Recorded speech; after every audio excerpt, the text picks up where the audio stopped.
మనకి మన హెల్త్ ముఖ్యం. మనమంతా హ్యాపీగా హెల్తీగా ఉండాలి కదా. హెల్త్ లేకపోతే ఏం చేయలేం లైఫ్లో.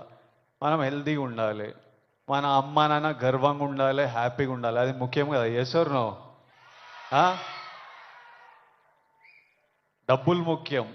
డబ్బులు ఉంటే కంఫర్ట్ ఉంటుంది. ఎవడేమన్నా నేను చెప్తున్నా, నేను డబ్బులు లేని లైఫ్ చూసినా, డబ్బులున్న లైఫ్ చేసినా, success and money will always give you comfort.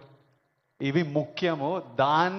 ఈ మూడు మనకి హెల్త్ ఏదైనా ఇవ్వకపోతే, సక్సెస్ మనీ ఏదైనా ఇవ్వకపోతే, రెస్పెక్ట్ ఏదైనా ఇవ్వకపోతే దాంట్లో దిగడమే వేస్ట్. అది పెద్ద టైం వేస్ట్ పని. అది డ్రగ్స్ అనేది, why I'm talking to the youth, I think it's very important.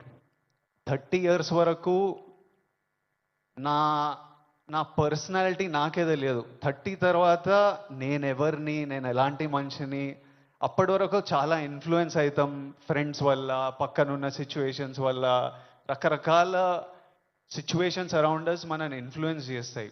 So young age ఉన్నప్పుడు మనం చాలా కేర్ఫుల్ ఉండాలి. ఎవ్రీ డెసిషన్, మీరు ఈ ఏజ్లో తీసుకుంటున్న ప్రతి డెసిషన్ మీ లైఫ్నే చాలా ఇంపాక్ట్ చేస్తుంది.